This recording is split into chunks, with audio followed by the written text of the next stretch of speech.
요즘은 과학이 발달했다 그렇게 표현을 많이 씁니다. 요즘 시대는 이 과학이 발달이라고 그것까지는 좀 부족할 것 같습니다. 이제는 뭐 정말 첨단 시대로 들어가게 되고 인공지능이 나오고 앞으로는 사람이 하는 일들 로봇가 다 하게 될 것이고 오히려 사람이 소외되는 그런 시대가 아마 지금도 돼가고 있습니다만 더 심하게 될 것 같습니다. 하여튼 뭐 앞으로 미래를 예측하는 학자들도 미래학이라는 것도 지금은 나와 있습니다. 아마 일반 대학에서도 그렇고 신학계에서도 이 미래학에 대한 그런 뭐 강좌도 많이 하고 있습니다. 그런데 이 앞으로 미래가 정말 어떻게 변해갈지 우리가 가늠하기 힘들 정도로 그 발달 속도가 빠르게 된다는 얘기입니다. 과학이 아무리 발달하고 뭐 인공지능이 어떻고 그래도 해결할 수 없는 것들이 있습니다. 인간의 능력으로는 과학으로는 해결할 수 없는 것들이 있습니다. 그게 뭐겠습니까? 죄입니다. 죄. 우리 인간이 가지고 있는 죄는 아무리 시대가 발달하더라도 그 과학의 뭐 첨단 과학으로 그걸 해결할 수가 없다는 얘기입니다. 여러분 바울이 예수 믿기 전에 예수 만나기 전에는 내가 율법으로 한 점 흠이 없다 그렇게 큰 소리 쳤는데 예수 믿고 나니까 자기의 죄가 얼마나 큰지 그래서 로마서 8장에 고백하기를 오라 나는 곤고한 사람이로다 누가 이 사망의 몸에서 나를 건져낼까. 자기의 죄가 엄청나다는 것을 고백합니다. 물론 그 많은 죄를 그는 예수를 통해서 다 해결을 받았습니다. 여러분 올해 뭐 20세기 우리 한국 불교 최고의 불교 신앙을 가졌다고 했던 뭐 성절승리라는 분이 마지막 죽으면서 그런 고백을 합니다. 내가 지은 죄가 수미산보다 더 커서 내가 산채로 지옥불에 던져지게 되었다 그렇게 고백을 했습니다. 여러분 다른 사람들이 흉내도 못 낼 만큼 일생 동안 고행하고 수도했던 분인데 그분이 떠나면서 자기 죄 문제를 해결하지 못하고 내 죄가 수미산보다 크다. 이런 수미산이라는 것은 불가에서 말하는 세계에서 가장 높은 산입니다. 그 가장 높은 산보다도 내 죄가 더 커서 나는 결국은 살아있는 몸으로 지옥불에 던져지게 된다. 평생 고행했지만 죽음의 문제를 해결하지 못했다는 죄의 문제를 해결하지 못했다는 얘기입니다. 여러분 그 다음에 또 하나가 죽음의 문제를 과학이 해결하지 못합니다. 옛날 애굽의 바로 왕들은 죽으면 다 미라 상태로 보존합니다. 이 바로 왕들은 그 태양신 그들이 말하는 태양신 그 레라고 한 태양신인데 그 태양신의 아들이 바로 바로왕이다 그렇게 애굽 사람들을 믿고 있습니다. 근데 바로왕이 죽으면은 미라 상태로 보존하게 되면 언젠가는 살아난다는 겁니다. 살아나서 영생한다는 건데 아직까지 미라 상태로 보존되어 있던 바로왕이 살아났다는 얘기는 하나도 보고되지 않았습니다. 석가모니가 생로병사 사람이 태어나서 늙고 병들고 죽는 것 이 다람쥐 뒷바퀴 돌아가는 것처럼 계속 이런 사이클로 돌아가는 이 생로병사의 문제를 한번 해결해 보겠다고 출가해서 돌을 닦았지만은 그가 그 죽음의 문제를 해결하지 못했습니다. 그리고 또한 구원의 문제가 인간의 힘으로 해결될 수가 없습니다. 여러분 세상의 종교들이 다 얼마나 많습니까? 이 많은 종교들이 이 구원의 문제를 해결하고 했지만은 아무도 해결하지 못했습니다. 그래서 과학이 발달하고 인간 지능 시대가 오고 그보다 더한 시대가 도래한다고 하더라도 여러분 인간의 힘으로 과학이 해결하지 못하는 것이 죄의 문제고 죽음의 문제고 구원의 문제입니다. 그런데 하나님께서 이 문제를 해결하셨습니다. 어떤 방법으로? 예수 그리스도로 말미암아 오늘 본문에 나오는 표현입니다.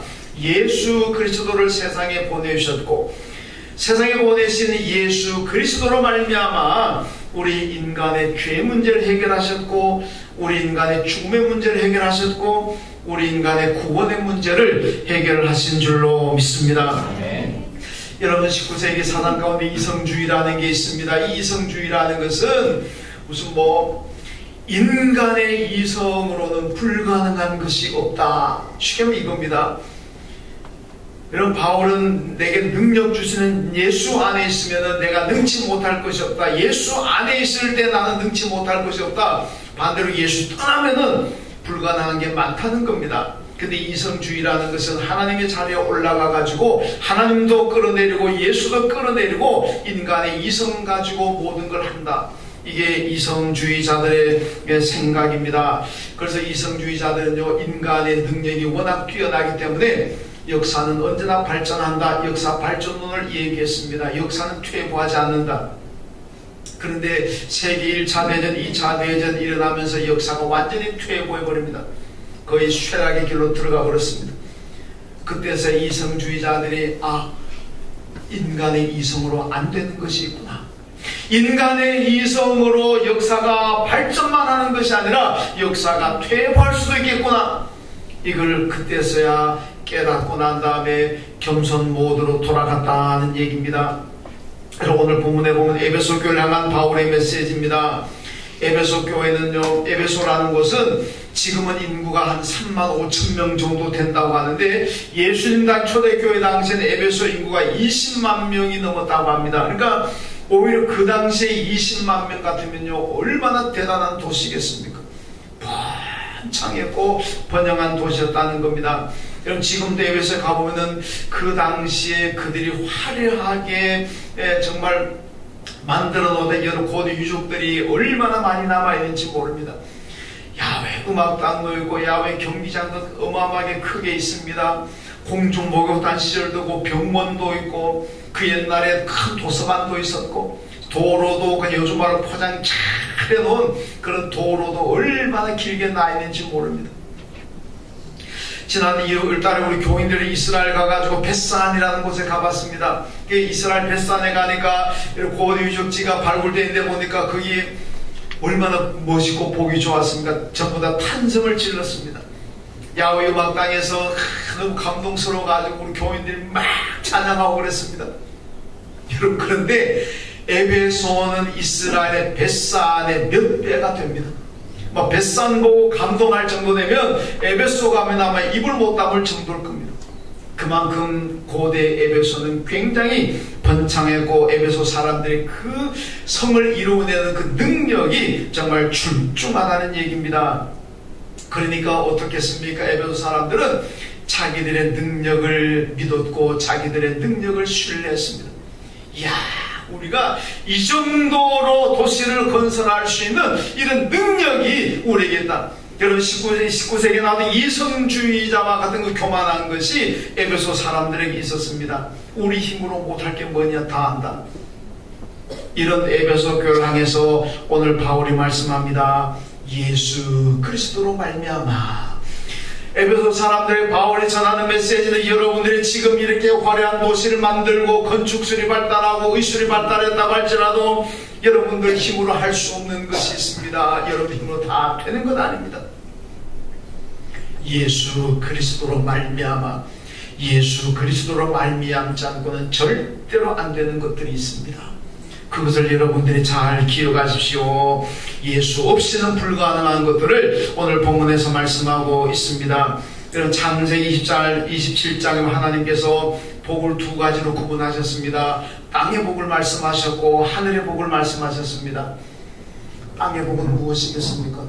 우리가 이 땅에 살면서 건강하게 사는 것도 복이고 돈을 많이 버는 것도 복이고 승진해가지고 사장이 되고 회장이 되는 것도 복이고 화목하고 행복하게 사는 것도 복이고 뭐 그런 것들이 우리가 땅의 복 아니겠습니까? 물론 때때로 아픈 것도 복이고 가난한 것도 복이 될 수가 있겠습니다만은 일반적으로 말할 때는 그런 것들이 땅의 복입니다. 그런데 이 땅의 복이라는 것은요, 예수로 말미암지 않고도 될 수가 있습니다. 여러분, 예수 안 믿어도 돈 많이 버는 사람이고 예수 안 믿어도 공부 잘하는 사람이고 예수 안 믿어도 화목하게 사는 사람이고 예수 안 믿어도 건강하게 사는 사람이고 예수 안 믿어도 사장 되고 회장 되고 대통령도 되고 뭐 다 하잖아요. 이거 땅의 복이라는 것은, 우리가 말한 땅의 복은 예수로 말미암지 않고도 될 수 있습니다. 그죠?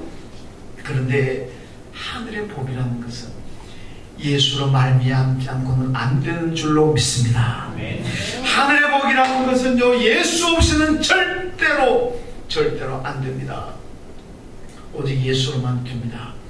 오늘 본문이 바로 예수로 말미암아 되는 하늘의 복이 무엇인가를 말씀하는데, 먼저 보면 예수 그리스도로 말미암아 하늘의 신령한 복을 받는다고 말씀합니다. 오늘 본문 3절에 보니까 찬송하려다 하나님 곧 우리 주 예수 그리스도의 아버지께서 그리스도 안에서 하늘에 속한 모든 신령한 복을 우리에게 주셨다, 이렇게 말씀하고 있습니다. 여러분, 하늘의 신령한 복이 무엇이겠습니까? 예수 그리스도로 말미암아 내가 선물로 받는, 축복으로 받는 영생이 바로 하늘의 복입니다. 여러분, 땅의 사람들이 이걸 이해하지 못합니다. 요한일서 4장 보면요, 땅에 속한 사람은 하나님의 말씀을 들어도 모른다, 이해를 못한다, 믿지를 못한다 그럽니다. 오직 하늘에 속한 사람들만, 하늘에 속한 성도들, 하나님께 속한 사람들만이 말씀을 들으면 그걸 알게 되고 믿게 되고 깨닫게 된다, 그렇게 말씀합니다. 여러분, 성경의 이 말씀이 얼마나 많습니까? 이 말씀을요, 하나님께 속한 성도들 말씀을 들으면 아멘, 아멘고 받아들이는 겁니다. 믿잖아요. 그런데 땅에 속한 사람들에게 100번 성경 얘기해봐도 뭐라 그럽니까? 웃기고 있네, 시끄럽다, 야야 저리가 그런 거짓말 왜 하냐, 뭐 이런 식이잖아요. 땅에 속한 사람들은요, 성경 말씀 아무리 얘기해도 모릅니다. 안 믿습니다. 그런데 하나님께 속한 사람들에게는 성경을 말씀하면 다 아멘 아멘고 하고 받아들이고 믿게 될 줄로 믿습니다. 그래서 우리 늘 하늘의 사람이 되어야 되는데, 하늘에 속한 사람들은요, 신령한 은혜를 받는 얘기. 그런 지난달에 보니까 불교의 무산승려라는 분이 세상을 떠나서 장례식을 치르는 뉴스를 봤습니다. 아마 이분에 대해서 저는 뭐 이분을 잘 모릅니다만은 뭐 뉴스 나오는 보니까 성철 승려 이후로 한국에 생존하고 있는 가장 훌륭한 승려다, 그렇게 뭐 평가를 하고 있는 걸 봤습니다. 이분도 아마 고행을 많이 했습니다. 고행도 많이 한 분인데, 이분이 또 시인이기도 합니다. 그래서 그가 마지막에 지은 시가 이런 시입니다. 인생은 어차피 기는 벌레가 아니더냐, 이 다음에는 숲에서 사는 새의 먹이로 태어나야겠다, 이렇게 시를 썼습니다. 여러분, 평생을 부처가 되기 위해서, 구원을 받기 위해서 평생 고행하고 수도한 분인데, 그 정도 고행수대에서 마지막에 내가 꿈꾸던 부처가 되었다, 아니면 내가 꿈꾸던 극락의 세계로 간다, 뭐 이렇게 나와야 되지 않습니까? 그런데 그 고백이요, 나는 다음 생에 새로 태어나, 새가 아니고, 여러분, 차라리 새로 태어난다 그러면 그다음에 좀 멋있게 보지만은 새의 먹이가 되는 벌레로 태어나게 돼요. 여러분, 다음 생에 새의 먹이 벌레로 태어나려고 평생 고행했습니까? 제가 그 시를 보면서 참 불쌍하고 안타까웠구나, 그런 생각을 제가 했습니다. 여러분, 만약에 그런 분들이요, 예수를 믿었다면, 예수를 믿고 그렇게 정성껏 일생 동안 예수 믿었다면, 여러분 죽으면서 그런 고백하겠습니까?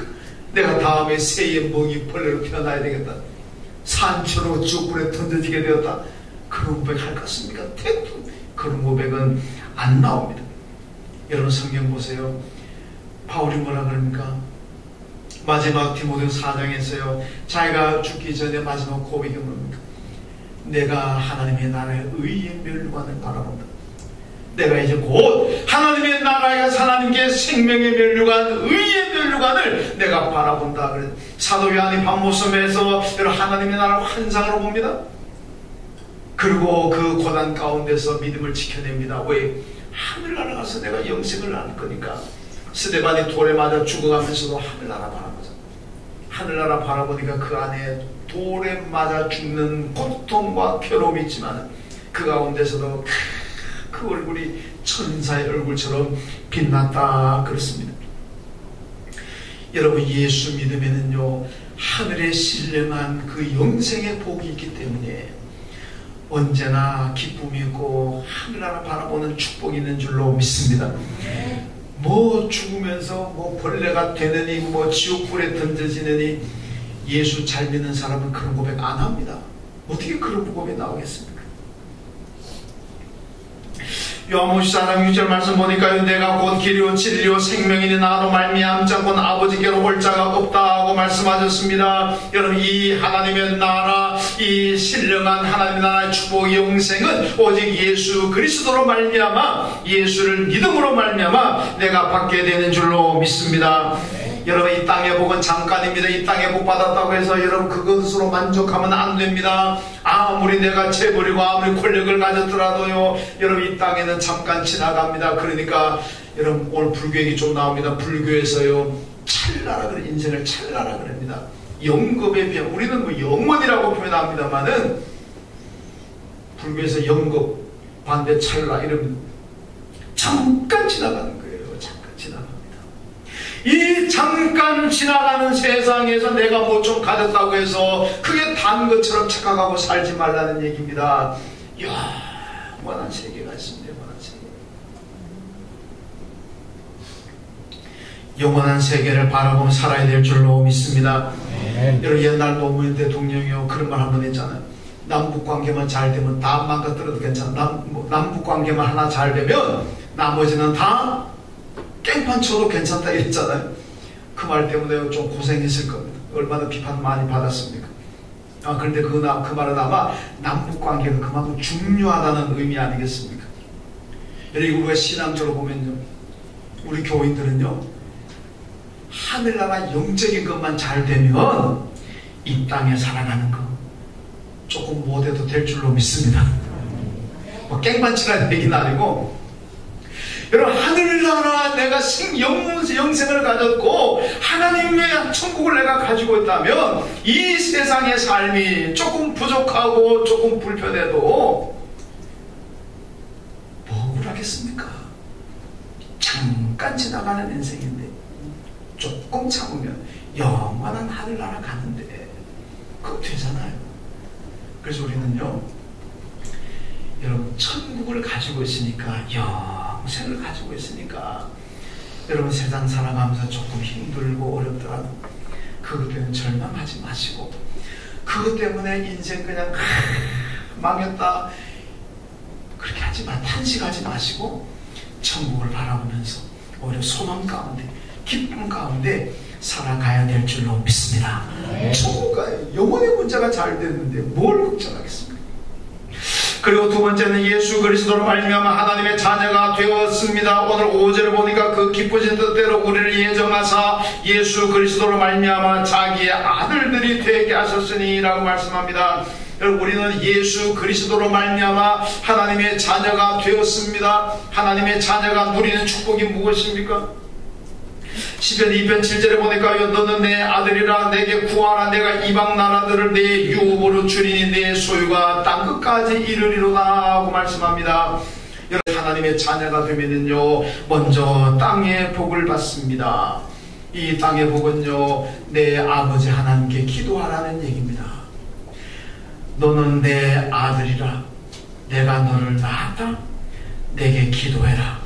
내가 이방 나라들을 내 유업으로 주리니 내 소유가 땅끝까지 이루도록 축복하시겠다. 하나님의 약속입니다. 여러분, 하나님의 자녀가 된 사람들은요 아버지 하나님께 기도하면 됩니다. 우리가 지나가는 어떤 아저씨 붙들고 나 도와주세요, 돈 좀 주세요, 뭐 좀 주세요, 그런 뭡니까? 그 거지입니다. 거지. 그러나 내 아버지께 가서 좀 도와주세요, 돈 좀 주세요, 그건 거지가 아닙니다. 아버지는 자기 자식이기 때문에 도와줄 상황 형편되면 도와줘야 되지 않겠습니까? 왜? 아버지니까. 여러분, 하나님은 오늘 여러분과 저의 아버지인 줄로 믿습니다. 그 아버지 하나님께 오늘 뭐라고 말씀합니까? 내게 구해라. 내게 어서 기도해라. 다른 어디 가가지고 사람들 붙잡고 도와달라, 어디 큰 고목나무 앞에 가가지고 뭐 큰 바위 앞에 가가지고 도와달라 빌고 그딴 짓 하지 말고 내게 와라. 내게 와서 기도해라. 내가 너를 축복할 것이고 내 소유가 땅끝까지 이르도록 복을 주신다. 하나님의 약속입니다. 여러분, 어려운 일 있습니까? 누구 사람 의지하고 사람 바라보려고 그러지 마시고 하나님께 기도하십시오. 하나님 약속하잖아요. 내 소리가 땅끝까지 이르도록 내가 축복할게. 기도는 우리 성도들에게 주어진 하나님의 특권이고 하나님의 축복인 줄로 믿습니다. 이 귀한 복을 받을 수 있는 큰 도구가 있고 큰 수단이 있고 정말 좋은 방법이 있는데 왜 그 무기를 사용하지 않습니까? 그걸 왜 땅에 묻어다 둡니까? 땅에 묻어두지 마시고 여러분 기도하십시오. 기도하시면은 여러분의 아버지, 저의 아버지가 되시는 하나님께서 그 능력으로 축복하실 줄로 믿습니다. 그리고 계시록 21장 6절에 보니까요, 이기는 자는 이것들을 상속으로 받으리라. 나는 그의 하나님이 되고 그는 내 아들이 되리라고 말씀합니다. 계속 아들만 얘기하니까 여성분들이 조금 어떨지 모르겠습니다만은 이 아들 가운데는 딸도 다 포함됩니다. 그러니까 너무 섭섭해하지 마시고 또 성경 고치려고 그러지 마시고 그대로 두십시오. 괜찮습니다.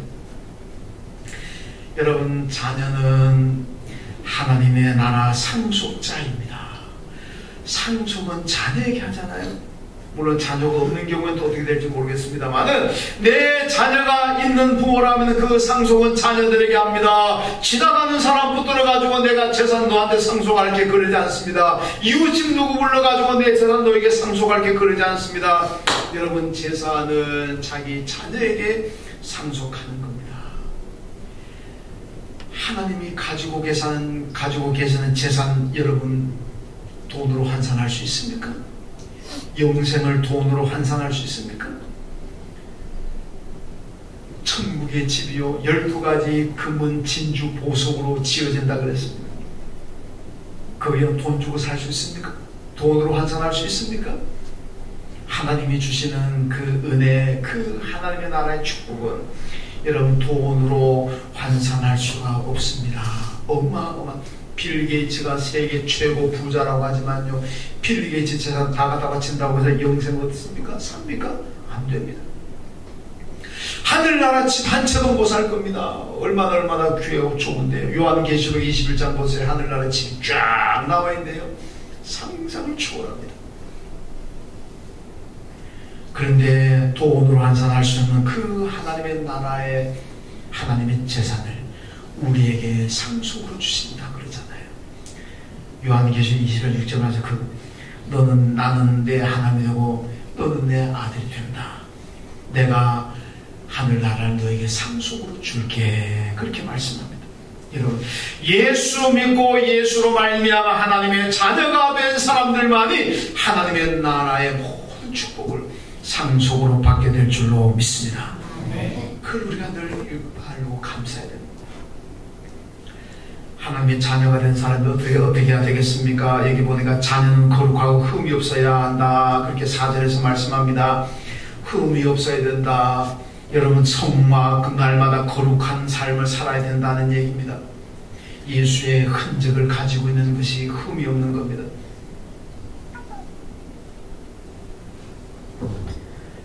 예수의 흔적을 가져야 그게 거룩하다는 삶의 증거가 됩니다. 갈라디아서 보면요, 바울이 갈라디아 가서 복음을 전하는데 갈라디아 사람들이 바울을 비난합니다. 당신이 무슨 하나님 사도냐? 예수 있을 때는 예수하고 밥도 함께 안 먹으면서 예수 비난하던 사람이 어떻게 하나님의 사도냐? 그러고 거부합니다. 안 믿습니다. 바울이 나중에 뭐라 그럴까?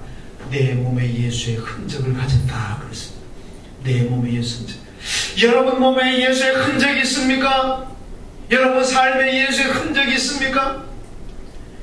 예수의 흔적이 있는 사람이 하나님의 자녀의 삶을 사는 거예요. 제가 일본 때도 얘기했습니다만, 이런 교회 일하다가 다친 그 상처 있습니까? 예수의 흔적입니다. 나가 싸우고 치고받고 사람들 싸우다가 얻어 터져가지고 어디 흉터 있는 그 흔적이 아닙니다. 그건 하나님 앞에 내놓지 마세요. 그 부끄러운 흔적입니다. 교회 일하시다가 혹시 다쳤습니까? 예수의 흔적입니다. 교회 일하다가 다쳤습니까? 우리 교회 일하다가 다치면은 우리 손세랑이산 중국 한행 원장이신데 손집사님이 오면은 다 치료해 주시겠다. 근데 흔적 다는 치료하지 마시고 조금은 남겨두십시오. 흔적 좀 가지고 있어요. 여러분, 교회 일하시다가, 교회 봉사하시다가 마음에 상처를 받았습니까? 마음에 아픔이 있습니까? 여러분, 그것 때문에 절망하지 마시고, 그것 때문에 원망하지 마시고, 그것 때문에 다시도 안 하겠다 그러지도 마시고, 감사하세요. 왜? 그것도 예수 위한 흔적인 줄로 믿습니다. 여러분, 교회 일하다가 예수 믿다 보면 상처받을 때가 왜 없습니까? 교인들 때문에 교제하다가 뭔가 잘못돼가지고 마음 아파한 적이 왜 없겠습니까? 그것 때문에 나는 예수 안 믿겠다, 교회 안 나가겠다 그러지 마시고, 그것도 여러분 감사하세요. 왜? 흔적이잖아요. 흔적. 내가 교회 일하다가 받은 거니까 흔적입니다. 그건 자녀에게 있어야 될 흔적 아니겠습니까?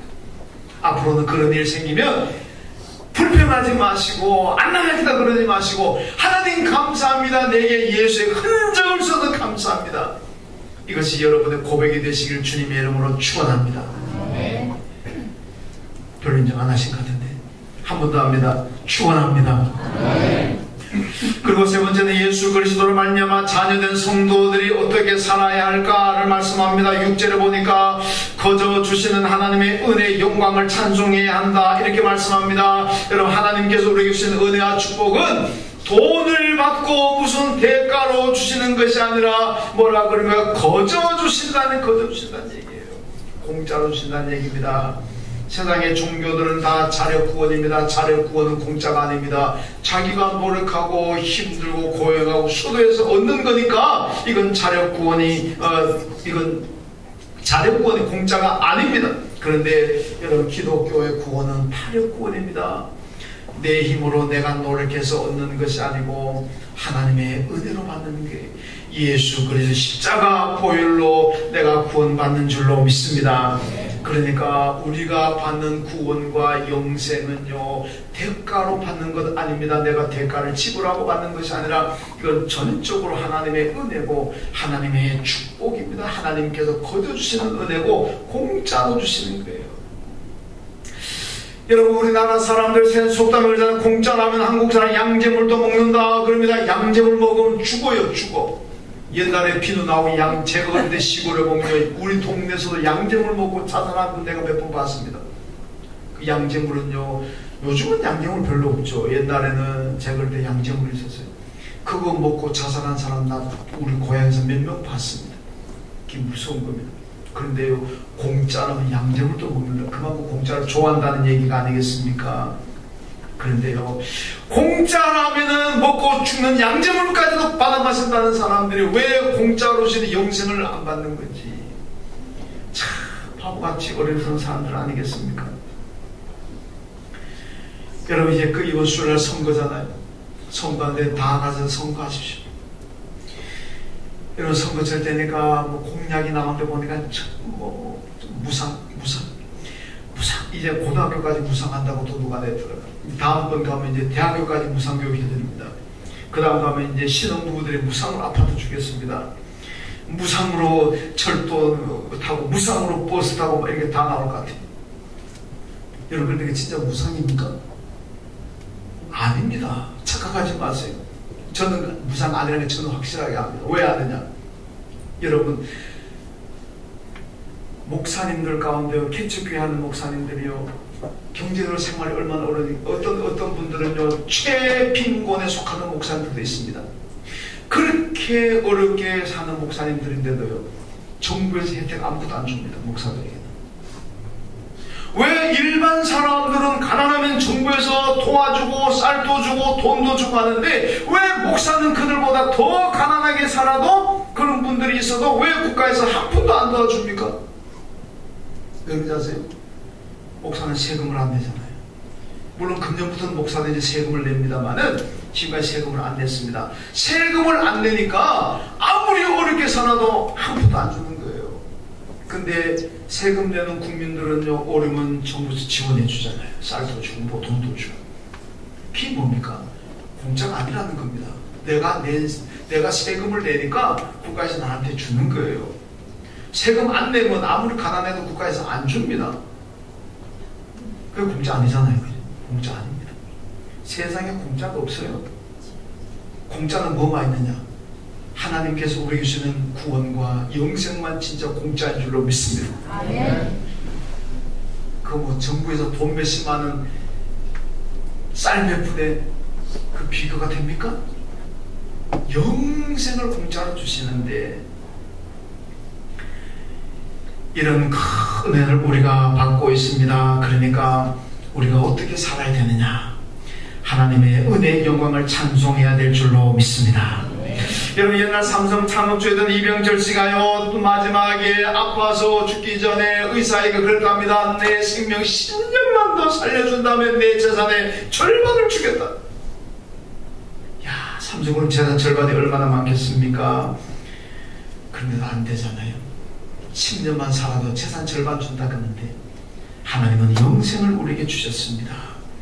그 하나님을 우리는 찬송하며 살아야 돼. 이사야 43장 21절에도 보니까 이 백성은 내가 나를 위하여 지었나니 나를 찬송하게 하랍니다 하고 말씀합니다. 여러분, 우리는 찬송해야 됩니다. 하나님께서 우리를 선택하신 것도 하나님을 찬송하게 하기 위해서 우리를 지으시고 선택하셨다고 그럽니다. 그런데요, 찬송은 아무나 하는 것 아닙니다. 어떤 사람이 찬송하느냐?